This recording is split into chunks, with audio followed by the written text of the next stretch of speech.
لیکن سیدہ طیبہ طاہرہ حضرت عائشہ صدیقہ رضی اللہ تعالیٰ عنہ فرماتی ہیں سارا دن تبلیغ کرتے، ہر غلام کے دکھ سنتے، گھر میں آتے تو اپنے گھر والوں کا خیال کرتے، کام میں ہمارا ہاتھ بٹاتے، قربان جاؤں کہتی ہیں زمانہ سارا سو جاتا لیکن آمنہ کے لال مصلی بچھا لیتے۔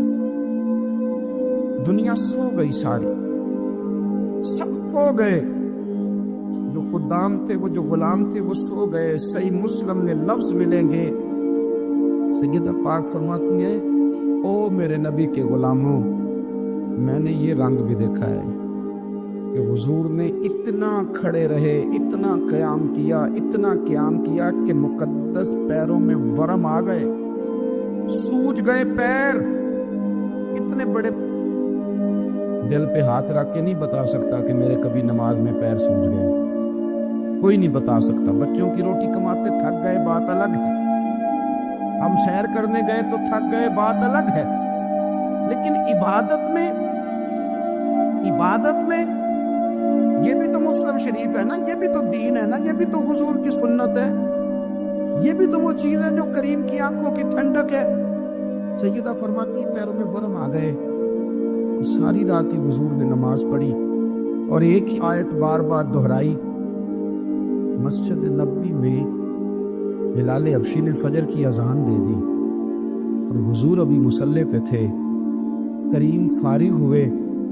میں نے عرض کی یا رسول اللہ صلی اللہ علیہ وسلم، آپ کے تو صدقے اللہ اگلے پچھلوں کے گناہ معاف کرے گا، تو آپ اتنی آہوزاری کیوں فرماتے ہیں؟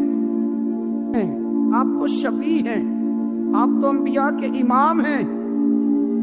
حضور نے فرمایا عائشہ تم نے گنوایا ہے نا میرے اللہ کی مجھ پر کتنی رحمت ہے، افلا اکون عبدا شکورا، فرمایا اگر اس نے اتنی نعمتیں دی ہیں تو کیا میں اس کا شکر گزار بندہ نہ بنوں؟ میں شکر گزار بندہ نہ بنوں اس کا؟ پھر اگر اتنی نعمتیں اس نے دی ہیں، مجھے اتنا نوازا ہے، تو پھر میں اس کے سامنے سجدے نہ کروں؟ او میرے بھائی، بڑے قابل فخر لوگ ہیں ہم کہ ہم نبی پاک کے غلام ہیں، ہم قابل فخر ہیں کہ نبی کریم کے غلام ہیں۔ کیا کبھی اس غلامی کے شکرانے میں بھی دو نفل پڑھے ہیں؟ یا اللہ تیرا شکر ہے تو نے ہمیں حضور کا غلام بنایا ہے۔ یاد رکھیں کہ اپنی روحانی زندگی کو آباد کریں، استغفار پڑھیں، تسبیحات کریں۔ حضرت عبداللہ ابن عمر رضی اللہ تعالیٰ عنہ حضرت عمر کے صاحبزادے، مکہ مکرمہ میں ان کی قبر ہے۔ میں نے جب انہیں پڑھا تو مجھے ان سے بڑا پیار ہو گیا، لیکن آپ کو پتہ ہے وہاں جا کے کسی شخص کا مزار تلاش کرنا یا پوچھنا ایک مشکل کام ہوتا ہے۔ ایک دفعہ میں مکہ شریف میں حاضر تھا، ایک گاڑی والا ڈرائیور مجھے کہنے لگا کہ مولانا میں آپ کو جانتا ہوں، مجھے آپ سے محبت ہے، ایک بات بتاؤں آپ کو؟ میں نے کہا بتاؤ۔ کہنے لگے حضرت عبداللہ ابن عمر کی قبر دیکھنی ہے۔ میں نے کہا یہ تو نہیں کہہ رہا، یہ کسی نے بندوبست کرایا ہے، یہ اللہ نے تیرے دل میں بات ڈالی ہے کہ ہو گیا تو لے چل مجھے۔ حضرت عبداللہ ابن عمر کو نبی پاک نے فرمایا تھا راجل صالح، یہ نیک بندہ ہے، یہ متقی آدمی۔ حضرت عبداللہ ابن عمر رضی اللہ تعالیٰ عنہ سیدنا فاروق اعظم رضی اللہ تعالیٰ عنہ کے صاحبزادے ہیں، اور ان کی ہمشیرہ سیدہ حفصہ رضی اللہ تعالیٰ عنہ حضور کی زوجہ محترمہ ہے۔ ایک دن اپنی ہمشیرہ سے کہنے لگے کہ نبی کریم صلی اللہ تعالیٰ علیہ وسلم گھر میں آئے نا، اور اگر حضور غم امت میں پریشان نہ ہو، طبیعت کو حشاش بشاش دیکھو، اور ذرا پوچھنا تو صحیح حضور کا میرے بارے میں کیا خیال ہے، پوچھنا تو صحیح کہ کریم کی بارگاہ میں میرا کیا مقام ہے، میرے بارے میں حضور کیا فرماتے ہیں۔ اب بہن کو کام بتائے اور بتائے بھی بھائی، اور پھر بہن وہ کام نہ کرے، یہ تاریخ میں ہوتا نہیں۔ حضرت عمر فاروق رضی اللہ تعالیٰ عنہ کی صاحبزادی ام المومنین رضی اللہ تعالیٰ عنہ فرماتی ہیں کہ میں تو بس منتظر تھی۔ انہوں نے تو کہا تھا نا کہ اگر تم حشاش بشاش دیکھو تو بات کرنا، لیکن حضور تشریف لائے میری باری تھی، میرے گھر تشریف لائے، کھانا پیش کیا تو فوراً میں نے عرض کی حضور ایک بات پوچھنی تھی۔ حضور نے فرمایا پوچھئے۔ میں نے عرض کی حضور میرے بھائی عبداللہ ابن عمر کے بارے میں آپ کا کیا خیال ہے؟ نوجوانوں میری بات پہ غور کرنا، میرے بھائی کے بارے میں آپ کا کیا خیال ہے؟ تو نبی کریم صلی اللہ تعالیٰ علیہ وآلہ وسلم نے میری طرف دیکھا اور پھر حضور زیر لب تھوڑا مسکرائے، اور بریلی کے امام کہتے ہیں کہ حضور مسکرا دیتے تھے نا تو جو بڑا دکھی ہوتا تھا وہ بھی ہنس پڑتا تھا۔ اب سوال پیدا ہوتا تھا کہ پھر تو اس مسکراہٹ کے لیے انتظار کرنا پڑتا ہوگا کئی مہینے کہ حضور مسکرائیں تو رونے والے ہنسیں، تو اعلیٰ حضرت فرماتے ہیں نہیں، انتظار نہیں کرنا پڑتا، یہ مسکراتے رہنا تو حضور کی عادت ہے۔ جس کی تسکی سے روتے ہوئے ہنس پڑے اس تبسم کی عادت پہ لاکھوں سلام۔ یہ تو عادت ہے حضور کی مسکراتے رہنا، اس کے لیے انتظار نہیں کرنا پڑتا۔ بھائیو آپ خیال رکھیں گے، غور کریں گے، حضرت عبداللہ ابن عمر رضی اللہ تعالیٰ عنہ کے بارے میں پوچھا تو سیدہ فرماتی ہیں کہ نبی کریم صلی اللہ تعالیٰ علیہ وسلم نے زیر لب مسکرائے اور فرمایا حفصہ تیرا بھائی ہے تو اچھا،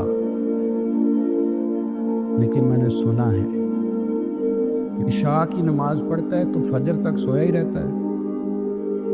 او نوجوانوں، 10 بجے تک سونے کی بات نہیں ہوئی، 9 بجے تک سونے کی بات نہیں ہوئی، 11 بجے اٹھنے کی بات نہیں۔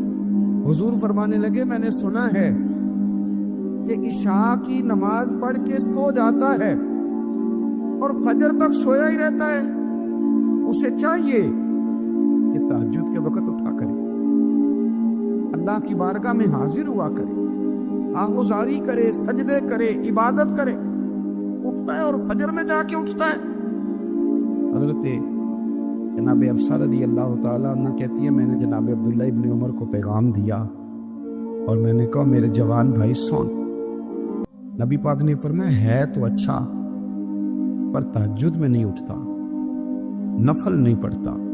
او میری ملت کے جوانوں، مزہ نہیں آ جاتا جب ساری دنیا سوئی ہو، ساری دنیا، اور بستر بھی گرم ہو اور نیند بھی پورا غلبہ کر رہی ہو، اور اچانک گھنٹی بجے دماغ میں، آنکھ کھلے، گھڑی پہ نظر پڑے، 3:30 4 بجے کا پیغام گھڑی بتائے، اور کوئی چڑھتی جوانی والا اٹھ کے وضو کرے، اور جب وہ مصلی کھول کے بچھائے تو مدینے والے محبوب کہتے ہیں کہ ہر نماز پہ رب ثواب دیتا ہے، اور جو اٹھ کے تہجد کی نماز پڑھے اسے دیکھ کے تو رب مسکراتا ہے، جو اس کی شان کے لائق ہے، جو اس کی شان کے لائق، وہ مسکراتا ہے، خوش ہوتا ہے کہ میرا بندہ تہجد میں اٹھ گیا، وہ مسکراتا ہے۔ کاش ہماری صبحیں کبھی اپنے مالک کے نام ہو گئے، کاش کہ صبح حضرت ابو الحسن رحمۃ اللہ تعالیٰ علیہ حضرت معاذ ابن جبل رضی اللہ تعالیٰ عنہ کے پاس بیٹھا کرتے تھے، فرماتے ہیں ان سے جو پیار بڑھا تو پھر میرا مصلی سے بھی بڑھ گئی۔ تابعی ہیں، فرماتے ہیں صحابی رسول سے محبت ہوئی تو ذکر سے بھی ہو گئی، پھر درود شریف سے بھی ہو گئی، محبت ان سے بڑھی تو پھر اللہ نے مسجد کا پیار بھی بڑھا دیا۔ آپ فرماتے ہیں کہ میری ہر وقت طبیعت چاہتی تھی کہ بس اللہ اللہ کرو، بس اللہ اللہ کرو، بس نہ میں ذرا تھوڑی جان چھڑاؤں لوگوں سے، کوئی 10 منٹ ملیں تو میں کچھ 4 نفل پڑھ لوں، میں تھوڑا سا نہ بچوں لوگوں سے، اور مجھے تسبیح ملے تو میں نہ کچھ 400-500 دفعہ استغفار پڑھوں، سبحان اللہ، الحمدللہ، اللہ اکبر، لا حول ولا قوت الا باللہ، میں نہ تسبیحات پڑھوں۔ فرماتے ہیں کہ بچے تھے گھر میں 6-7، غربت تھی، کام ملتا کوئی نہیں تھا، اور میں کام چور نہیں تھا، کام ڈھونڈتا تھا، پر اللہ کی قدرت کے کام نہیں ملتا تھا۔ فرماتے ہیں کہ میں نے ایک دن اپنی اہلیہ سے کہا کہ آج میں پھر جاتا ہوں کام ڈھونڈنے، تو میری بیوی بڑی فرما بردار تھی، پر اس دن نہ غربت کے ہاتھوں تنگ آ کے کہنے لگی آج نانا کوئی تو چیز لے کے آیا،